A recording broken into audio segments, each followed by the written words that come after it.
Ikea Heights is a comedy web series that premiered in 2009 on Channel 101, an online platform known for showcasing short films and web series.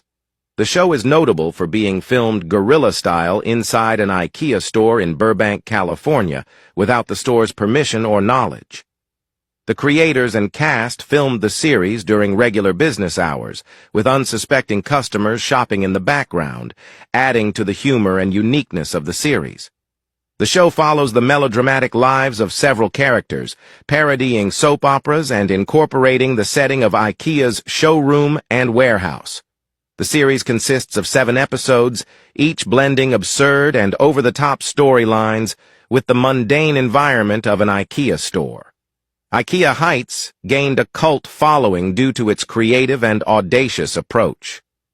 However, after the 7 episodes, the series was discontinued, likely due to the risk of legal action from Ikea.